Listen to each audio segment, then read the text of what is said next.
At eto na nga mga kababayan, tayo ay nagbabalik na naman sa panibagong video. Sa Pebrero 22, dadagungdong ang Cebu dahil makikita ang puwersa at sisigaw ang galit ng mga Pilipino. Sa Pebrero 22 po yan at aalamin natin kung sino ang mga dadalo. Pero mga kababayan, nayayanig na nga po sila dito sa malaking rally na gagawin dyan sa Cebu. Dahil itong maisog convenor, isang maisog convenor dyan sa Cebu, pinasyalan na ng mga lespo at gustong pasukin ang kanyang bahay at gustong kunin ang kanyang cellphone. Hindi na po tama ito, mga kababayan. Pag-uusapan natin yan pagkatapos nito. Banateros ay hindi magigiba. Banateros ay hindi nag-iisa. Banateros ay kami walang iba. Banateros hanggang sa huli naming hininga. Yan ang banateros, walang inuurungan. Pag tama palakpakan, pag mali ay babanatan. Yan ang banateros, boses ng ordinaryong Pilipino. Banateros ay walang makakaawan.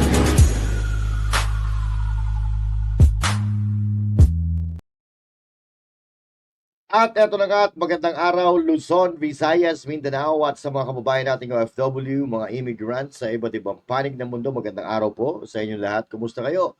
At huwag kakalimutan na mag-like, share, and subscribe. At syempre mag-komento rin kayo kung ano yung mga nasa isipan nyo, kung ano yung opinion nyo. Babasahin po natin yan at atin po yung pupusuan. So mga kababayan, ito na nga po ang sinasabi po natin na sa tingin natin mayroong magaganap na rally, na malaking rally.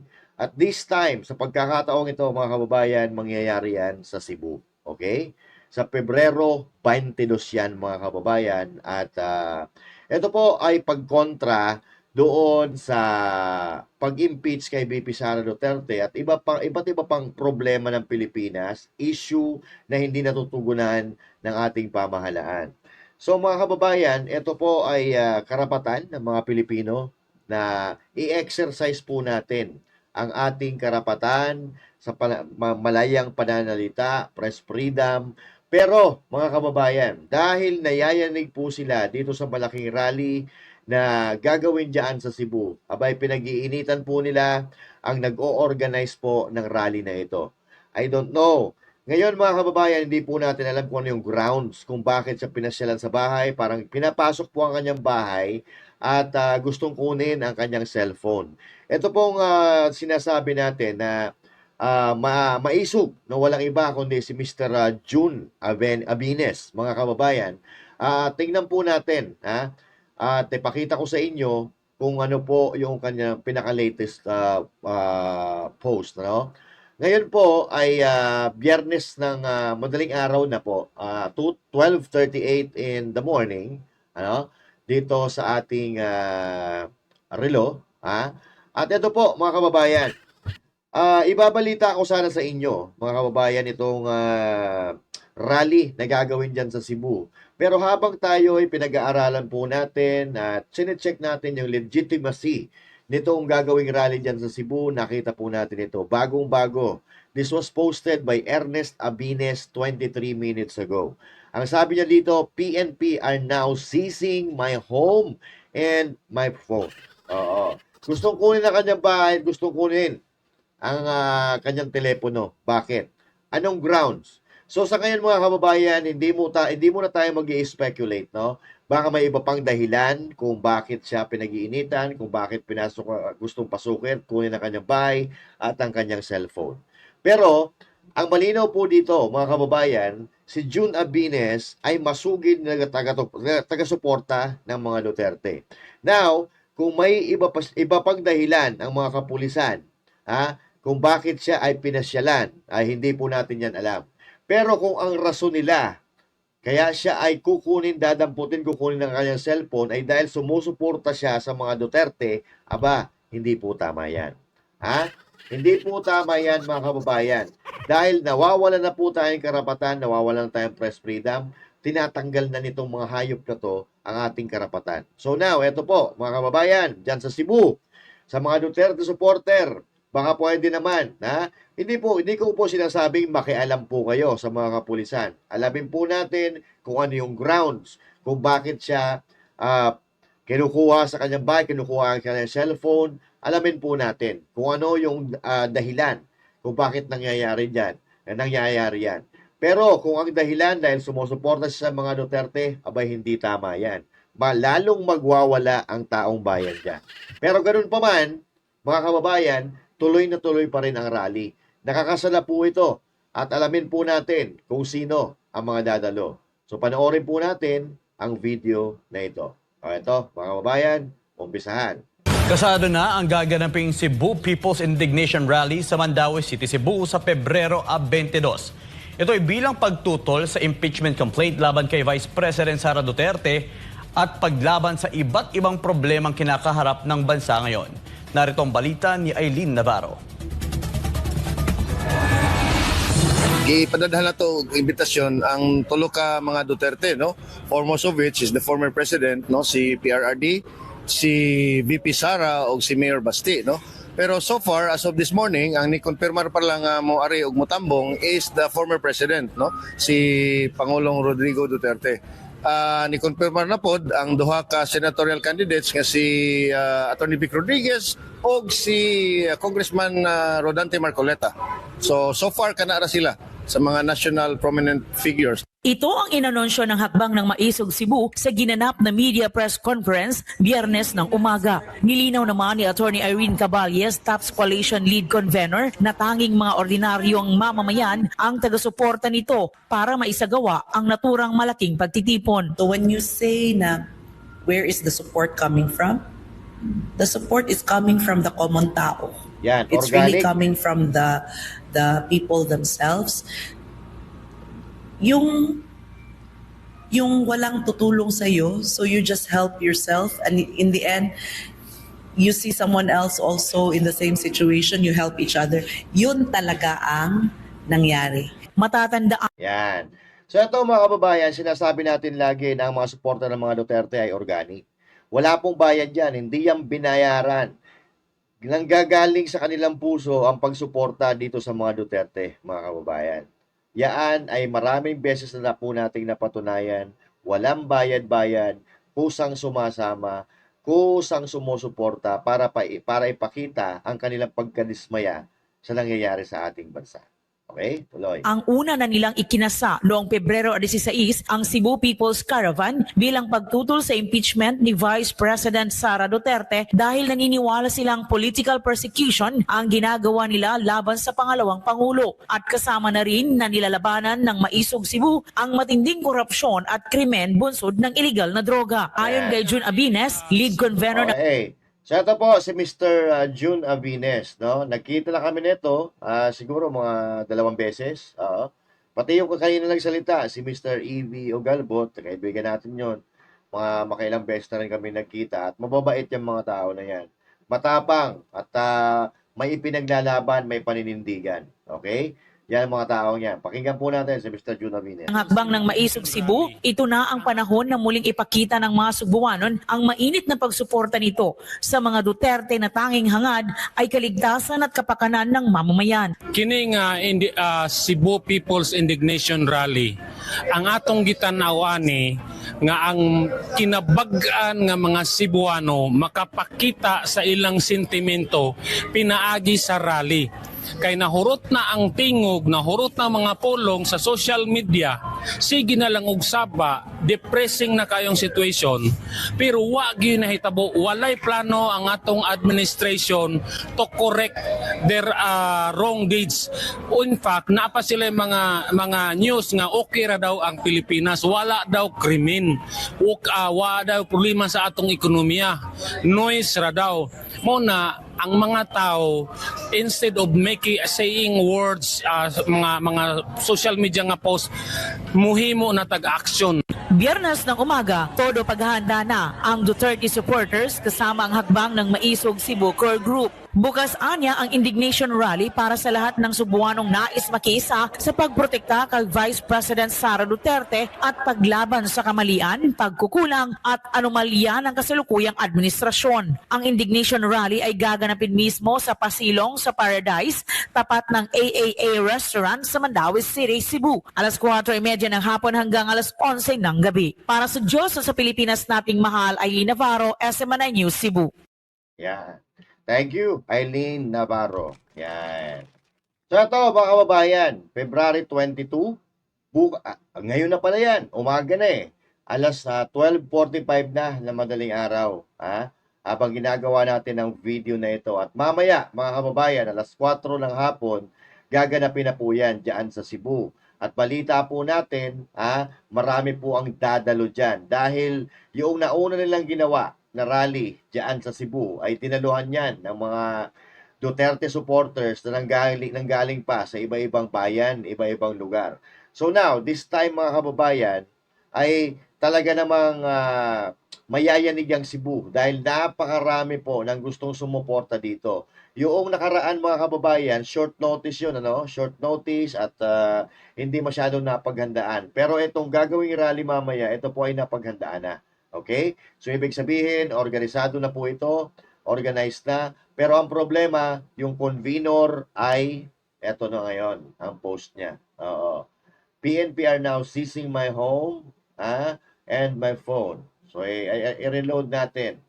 Baka mayroon pang bago. Ayan. 40 minutes ago. PNP are now seizing my home. Basahin nga natin yung mga komento dito. Silent martial law talaga. BBM resign. Amping Boss June. Ayan. Wait. I-all comments natin. Alright. Ano nangyari kay Sir June? Saan po siya? Yan. Medyo marami-rami po ang nag-aalala dito at naguguluhan kung bakit siya gustong pinuntahan or hindi natin alam kung baka ay naresto siya dahil gusto pong kunin yung bahay niya gustong pasukin at yung cellphone niya gusto pong kunin. Sabi ni si Nonet Soriano, mas maganda nga na mag-declare ng martial law para mapabilis ang People Power 3 pero hindi niya kayang gawin yung ala siyang implementor na tulad ni Enrile. Bisan mag-declare yung martial law, aron mag-detain ang mga critical vloggers and political opponents without due process. We'll pray for you and your family. RB, Nery Kent, Joshua, martial law na lagi. Padungtol. Sobrang wala ng freedom. Ano ba gusto nila? Wala na magsalita. Aayaw na lang sa gusto nila. Sabi yan ni Lia Maldera Katay. Okay. So mga kababayan, yan po ang nangyayari dyan ngayon sa Cebu. Dahil ito, si Mr. June Avines, mga kababayan, ay kilalang Duterte supporters at maingay din sa social media at vocal din sa kanyang mga damdamin at opinyon sa nangyayari sa ating bansa. Okay? Pero, kung ang rason na ito ay dahil sa kanyang rally, sa mga ino-organize nilang rally, hindi po para tama sa ito. Diyos sa Ito po ay Pilipinas nating mahal, Aileen Navarro, SMNI News, Cebu. Yan. Ito po ay pagsikil sa karapatan ng mamamayang Pilipino, ordinaryong Pilipino, ng pagsasalita. Okay? Ang tanong, martial law na ho ba tayo? Oo. Yan sinasabi natin Ang sinasabi natin, silent martial law. Totoo naman yon. Pero ngayon, alam niyo ho ba kung anong nangyayari pagka martial law, no martial law? Lahat ng mga tao na nagsasalita laban sa gobyerno, inaaresto nila. Okay? Parang gano'n na po ang nangyayari ngayon, mga kababayan. Kaya dapat pa nating tatagan. Tatagan po natin at lalo nating ipakita ang suporta sa mga Duterte, lalo na kay VP Sara na dinudurog nila ngayon. Okay? Yung mga Duterte na may mga nagawa sa Pilipinas, hindi lang sa Davao, hindi lang na iligtas nila sa kaguluhan ng Davao, pati ang Pilipinas, nung nakaupo yung tatay, si President Rodrigo Roa Duterte, ay talaga namang nagkaroon ng kapayapaan, nagkaroon ng sigla, at naging mataas ang moral ng mga Pilipino. Hindi, noong panahon ni Pangulong Duterte, ikinagagalak, ikinararangal natin na tayo ay Pilipino. Ngayon, ano? Parang gusto mo na nga lang magtago eh. Dahil dito sa nangyayari sa ating bansa, mga kababayan. Oo.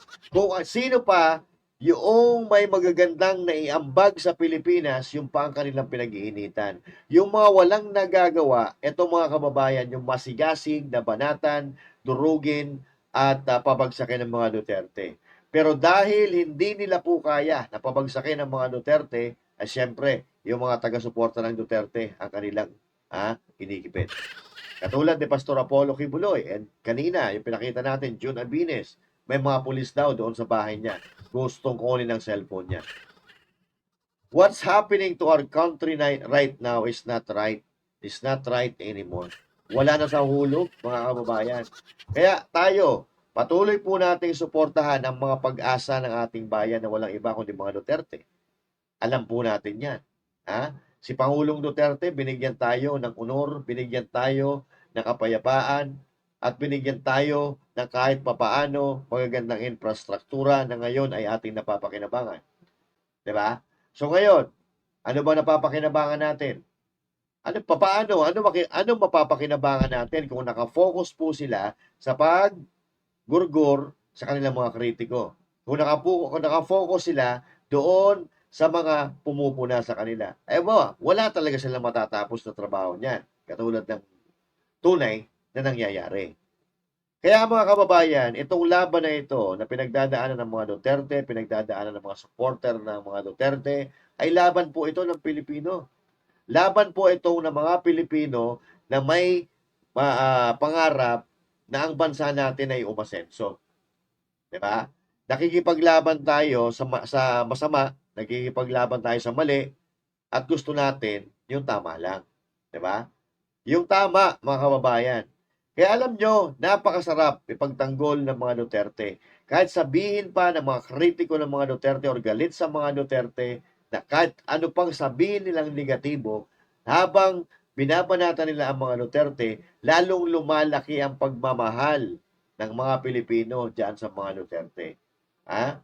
Kasi alam naman ng mga Pilipino na ito ay mga paniniralang political persecution, panggigipit, at siyempre, tinatanggal nila yung mga posibleng makakalaban nila, malakas na makakalaban nila sa mga darating na eleksyon. Alam nyo kung bakit napakasarap ipagtanggol ng mga Duterte? Ito, panoorin po natin. Manila, minention mo may good dynasty. Ano ba yung good dynasty para kay Dr. Mata? Well, the Duterte. Okay. And why do you say that? Well, lumaki akong Davao. Okay. No? Arson, sinusunog yung bahay ng kapitbahay namin. Patayan dito, patayan doon. We are called as the Nicaragua of the Philippines. When was this? 80s? 80s. Okay. And then, PRRD came, Duterte came, tumahimik ang Davao. I have a cousin, pinatay, ni-rape, before PRRD yan. So we are really scared. I was first year high school, first year college yung aking pinsan. Okay. When he came, nawala ang mga rapists, nawala ang mga drugs, and nawala yung the fight in Davao. And then pagka si Sara na ang nag-handle, na-continue po. Okay. So that's why solid kami. Ang mga Kasi taga Davao, solid ayaw namin kay Duterte. mawala yung ganun, baka babalik kami sa Magulong. dati. Magulong sitwasyon. Okay. Ayun, mga kababayan. Kung mayroon man po, kung mayroon man po na makapagpapatunay kung ano yung istorya sa Davao, from war zone to safe city in the Philippines, walang iba kundi ang mga taga Davao. 'Di ba? Wala tayong alam diyan na tayong mga taga NCR, taga Luzon, wala tayong alam diyan kung paano nila ginawang mapayapa ang Davao. Oo. At ang makakapagsabi niyan, walang iba kundi yung mga taga Davao. Lalo-lalo na ito si Dr. Mata, doon pala siya lumaki sa Davao. Ano sinabi ni Dr. Mata? Noong si Duterte na ang nakaupo, na wala yung droga, na wala yung krimen, na wala yung mga rapists, mga snatcher, na wala po yan. At nung pumalit si BP Sara Duterte, nung pumalit si BP Sara Duterte, ano daw ang ginawa ni BP Sara Duterte? Ipinagpatuloy din yung mga nasimulan ng kanyang tatay. Which is, hanggang ngayon, yun pa rin mga kababayan ang nangyayari sa Davao. Magmula sa tatay, magmula sa ate, hanggang sa kay Baste, ganun pa rin ang kanilang pamantayan sa pagsiservisyo.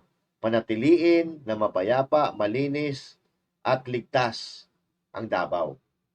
Okay? Ano ibig sabihin nun, mga kababayan? Si Pangulong Duterte ay naging presidente na. Pinakitaan niya tayo ng kanyang mga gawa sa kanyang administrasyon. Alam nyo, mga kababayan, dito sa politika parang bumibili ka lang ng kung ano-ano dyan sa Shopee at sa Lazada. Di ba ikaw, pag bumibili ka dyan sa Shopee or sa Lazada, tinitingnan mo muna yung reviews eh. Tinitingnan mo muna yung reaction ng tao. Pag bibili ka, titignan mo muna yung litrato, hindi ho ba? Pagkatapos ng litrato, titignan mo yung mga komento ng mga tao na nakabili ng produkto na ito. Titignan mo ngayon kung matibay ba, maayos ba, maganda ba, and all that. Okay? So, ibig sabihin, mga kababayan, kailangan malaman natin kung ito ay dekalidad, kung ito ay matibay, at kung ito ay maaasahan. Diba? Malalaman mo mismo doon sa mga nagkokomento, nagbibigay ng kanyang review. Diba? Katulad din sa politika. Bago mo sila bilhin or bago mo sila botohin, tingnan mo muna yung reviews. Okay? Tingnan mo muna yung reviews kung matatag ba to, matibay, mapagkakatiwalaan, maaasahan, may tutulong sa bayan. Ganun po. Dapat ang ginagawa natin, sinecheck natin thoroughly itong mga kumakandidato ngayon. Kaya ako, kung sino ang i-endorso ng mga Duterte, doon ako. Dahil ngayon, napakasigurado po, napaka-importante na makinig tayo sa mga Duterte. Dahil nung nakaraan, na election 2022, hindi tayo nakinig doon sa ama, sa matandang Duterte. Kaya ang bansa natin nagkaletse-letse. Pati yung anak na si VP Inday Sara, hindi nakinig sa tatay. Kaya ayan, ngayon, siya ay gipatay. Pinapaktay siya ng administrasyon. Ginugurgur siya, ginigipit. Diba? Kung naniwala sana si VP Sara Duterte, siya sana ang presidente ngayon. Pero, it's not the time, now is not the time for blaming anyone. So, everything happens for a reason. Nangyari na po ito, so ibig sabihin na natin, harapin natin ang tunay na estado. Harapin natin ang mga pagkakataong ito. Harapin natin ang problema. Diba? So now, malagi natin sinasabi kung ano ang puno, yun din ang bunga eh. Kaya nga, pinag-iinitan nila si VP Sara Duterte. Dahil alam nila na gusto ng taong bayan ang mga Duterte. Like father, like daughter. Ano yung sabi ni Doc Mata? Lumaki siya sa Davao. Nung si PRRD ang pumasok sa Davao, tumahimik. Noong pinalitan siya ni VP Inday Sara, ipinagpatuloy. Ganun pa rin. Hindi katulad nitong administrasyon ni Marcos na ipinangako yan sa taong bayan. Ipagpapatuloy ang mga magagandang simulan ni Pangulong Duterte. Pero anong nangyari? Aba, nga tayo mga pre. Nabudol kayo, di ba? Buti na lang kami, hindi. Alright? Kaya ngayon, mga kababayan, we need to be wise. Kung wise na tayo ngayon, we need to be wiser. Okay? We need to make sure na makakaboto tayo ng matatino na magiging lingkod bayan natin. Huwag na nating banggitin yung politiko na yan. Kasi ang politiko, mga kababayan, masagwa man pakinggan, pero totoo na ito ay mga trap politiko eh.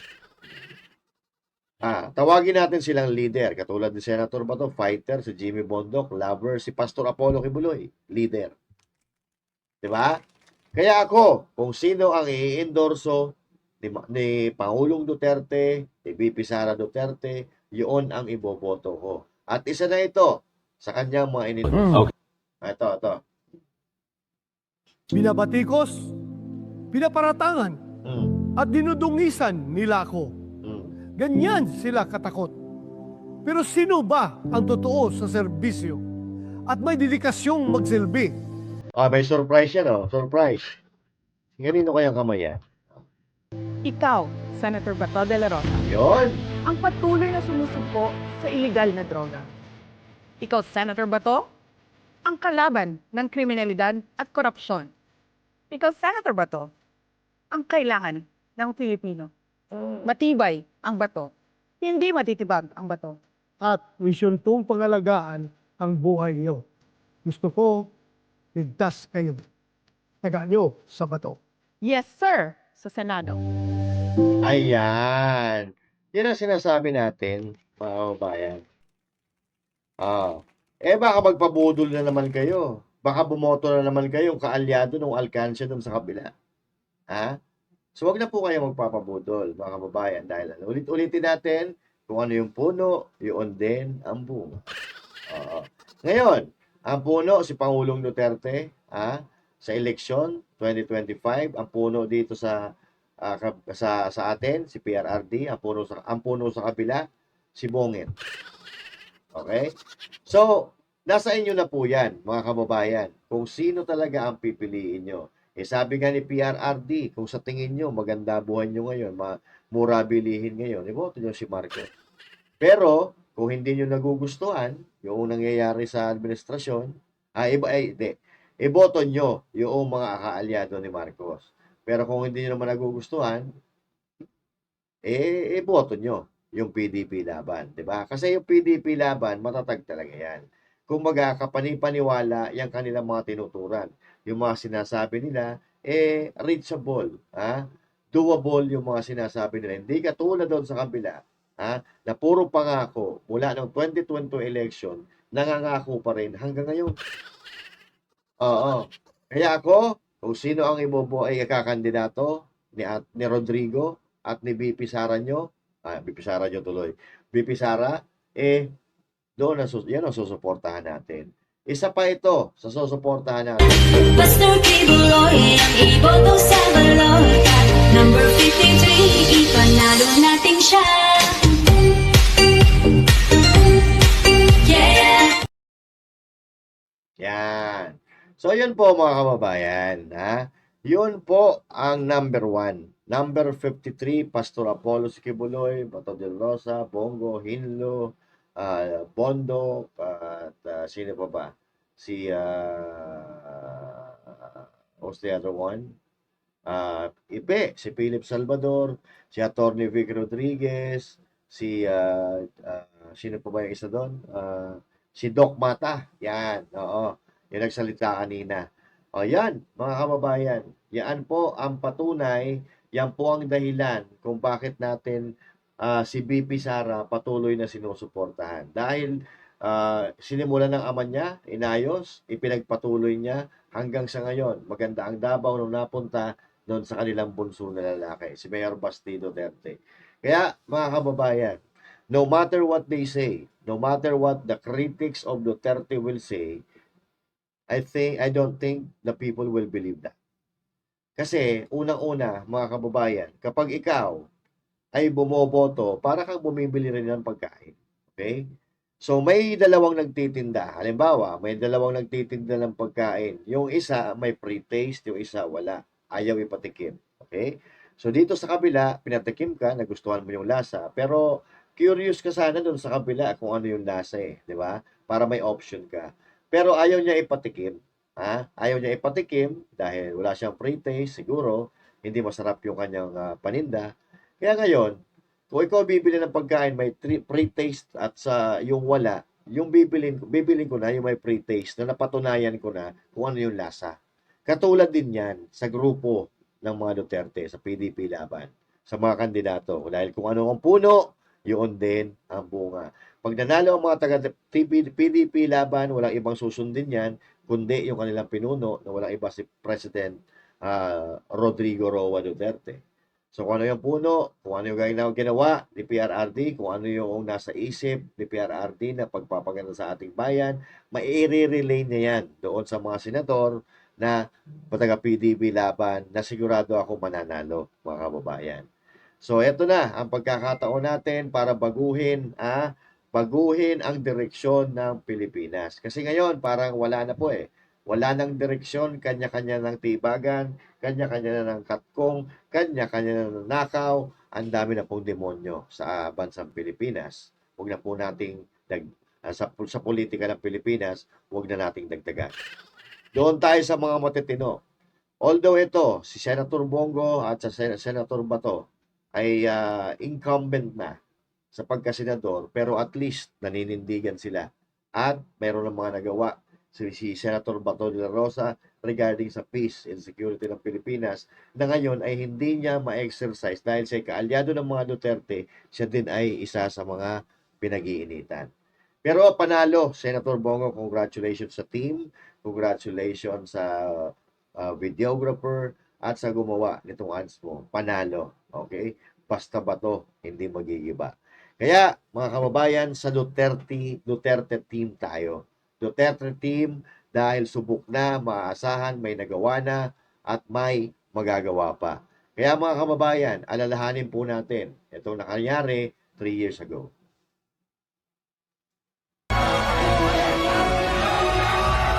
Ayan.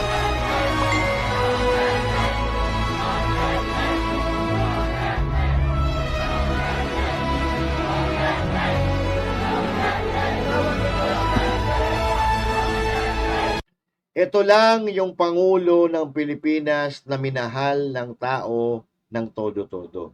Nakita nyo, nag-iiyakan pa, di ba? Bakit? Ito po, ang video na to ay yung pagkatapos na ito ng termino ni Pangulong Duterte, diyan po yan kinanap sa luneta, yung Salamat PRRD. Okay? Yan ang mga tunay na supporter. Yan. Hindi mo kailangang manduan. Pumalak pa kayo. Umiyak kayo. Ito sila. Kusang tumutulo ang luha dahil parang mag-a-abroad ang kanilang ama at babalik ng pagkatapos ng ilang taon. Di ba?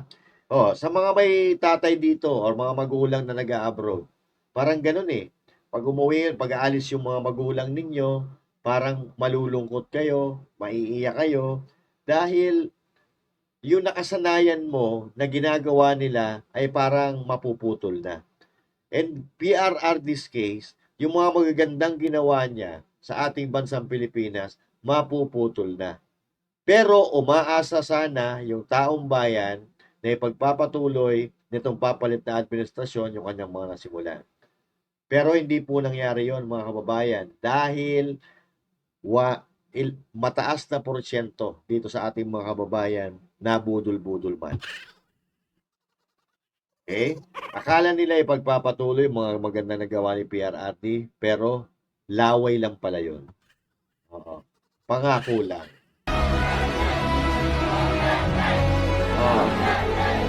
Ayan ha.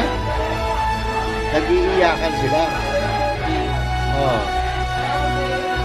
Yan. Maiksi lang po sa sambayang Pilipino. Maraming salamat sa inyo. Yan ang Duterte. Okay? Wala na sa paalis na sa termino pero mahal na mahal pa rin ang tao. Bakit? Ang dami niyan nagawa eh. Dumaan tayo ng pandemya, dumaan tayo ng Marawisis, dumaan tayo ng kung ano-anong dilubyo dito sa ating bansa pero nalagpasan natin. Dahil matatag si PRRD. Di ba? Matatag ang kanyang paninindigan, matatag ang kanyang resolve. Okay? Kumbaga, lahat ng bagay, lahat ng problema sa Pilipinas, meron siyang alam na kasagutan. Etong mga ito, yung mga kandidato doon sa kapila. Di ba? So, what I'm saying here is that PRRD is actually thinking like 10 times ahead of the game. Diba? So, yun. Kaya nga ito, mga kababayan, wala ito. Sana, pinapanalangin ko na yung ating mga kababayan ay mapag-isipan kung sino talaga ang dapat nating ipaglaban or iluklok diyan sa Senado. Pero ako, nakakasiguro ako na ito. Pastor Kibuloy, ang iboto sa balota. Number 53, ipanalo natin siya. Yeah! Yan ang sinasabi, Pastor Apollo Kibuloy, number 53, ipanalo natin siya. Ayan. Dahil pag si Pastor Apollo Sikibuloy ay nakapasok sa Senado, aba, malaking pagbabago po ang mangyayari nito. Maliban pa ito doon sa mga panukalang batas na gusto niyang ipanukala o ipatupad sa Pilipinas. Nasa 70 na po na legislation ang kanyang nasusulat, yung mga problema ng ating bansa. Kaya huwag kakalimutan, Pastor Apollo Sikibuloy at ang PDP Laban Straight para dito sa Mayo 12, 2025 sa midterm election.